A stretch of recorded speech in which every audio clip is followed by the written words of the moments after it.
My name is Matt, and today I want to make Cuphead.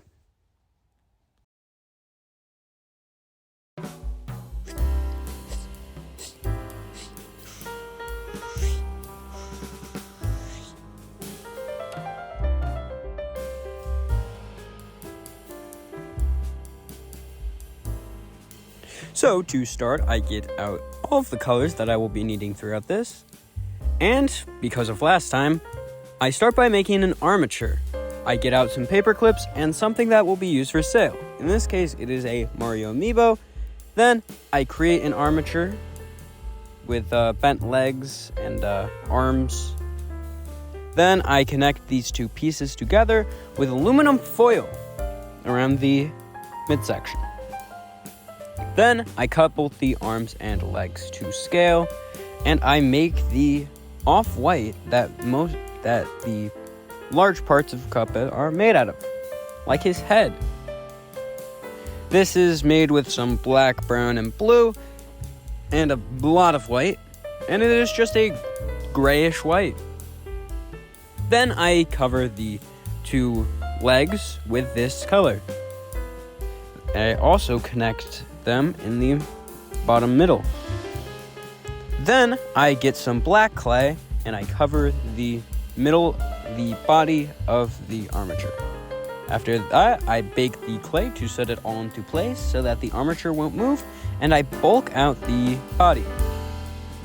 I just make Cuphead's body a little bit rounder overall so that he's not looking like a stick figure. Gotta put some meat on his bones. After that, I flatten out some red clay and I put it around his waist. I put around the waist in order to make his pair of Mickey Mouse shorts. Of course, they don't have any design on them, so they're not Mickey Mouse shorts, but they're fine. After that, I put 2 worms of clay around the legs, and then I blend those two, and then once those 2 worms are put, I blend the 2 worms into the rest of the shorts.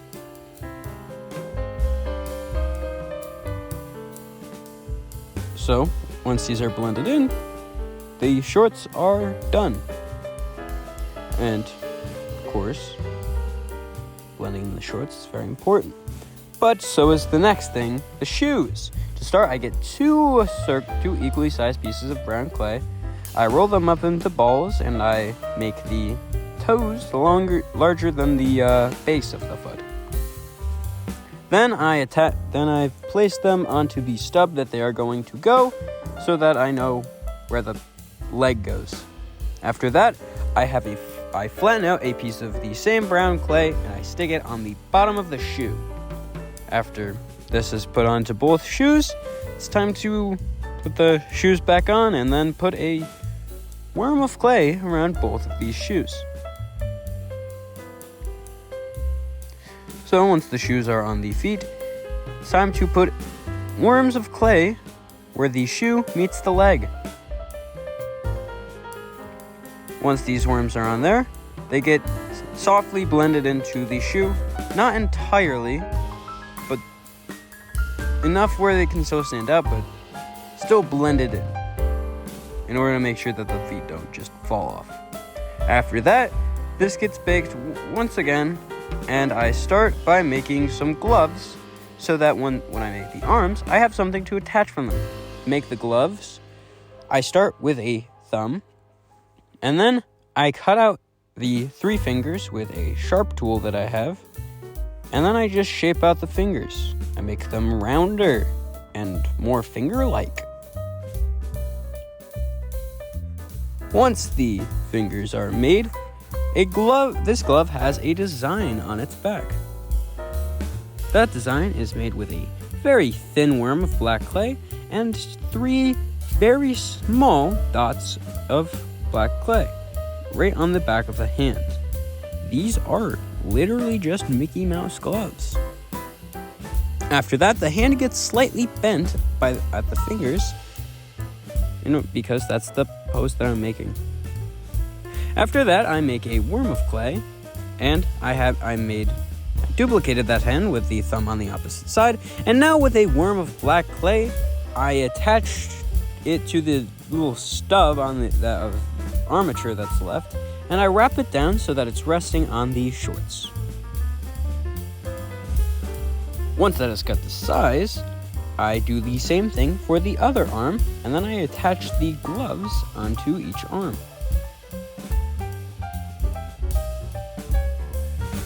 Now that both are at the proper size, the gloves get attached. Now the thumbs need to be on the correct side of the body, because if they are not, then that's kind of weird. It's kind of weird to just have thumbs facing behind you. After that, I put a worm of white clay around the arm, and I don't blend it into the rest of the hand. It's just like that now. After that, I make a large ball of the off-white clay that is used for the legs, and I just smash it right on the body. And then after that, with a larger ball stylus, I indent the top of the head to turn it into a cup, because this man's name is Cuphead.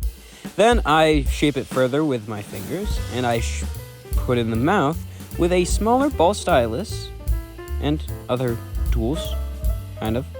After that, with more pure white clay, I add the eyes. Cuphead's eyes are directly next to each other, and they stop directly at the top. And I thought that I didn't feel like making that into actual eyes, so I just made them bulge out.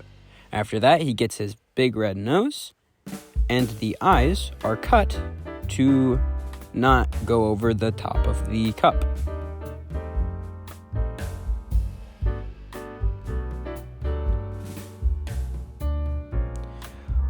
Once this is done, it's time to add a sheet of black clay on the mouth and then cut it so that it only covers the mouth. Once this sheet has been cut to size, it is time to add another detail. Very important detail. 10 out of 10 detail. Everyone notices it. It's the tongue. This is just a ball of red clay that gets cut off at the end, and then it just indented in the middle. Then that gets placed into the mouth so that it looks all like an actual mouth. And once that's in there, it's time for the pupil. These pupils are little Pac-Mans, so they have a bite taken out of them. This is done with the same sharp tool that I used earlier. And once that is done, it is placed right onto the eye beautifully. This is then duplicated on the other eye. Once this is done, there isn't too many things to do, so we start by making the handle on the back of Cuphead's head. This is just a simple worm of clay that gets blended into both sides. And after that, it is time for the straw. This is once again just a long worm of white clay, but this one gets a bend in it. A sharp bend too. Then it is cut to the proper size, and it is wrapped with 2 red worms, one on the smaller part of the bend and one on the larger part of the bend. These are both closer to the bend because the lower part of the longer end is going to be almost completely concealed, so you can't see it. Then that gets loosely placed into the head, where it eventually will lie forever. And then I have a little liquid clay thingy that's white. So I'm gonna pour it in there and see how it goes. It's bakeable too, so it's fine. After that, I make a little poker chip out of white clay by flattening it, but not completely, still allowing it to keep some of its width, and then covering it with some flattened red balls. Once all of the red balls are in place, in the proper place, they get cut to the proper size, and there's an indent put into the center. After this is done, the project is basically finished, and there's only 2 more steps. Very easy steps too. Step number 1. Attach Cuphead to the base. Wait, there's 3. Step number 2. It's finished. You forgot to put the head on.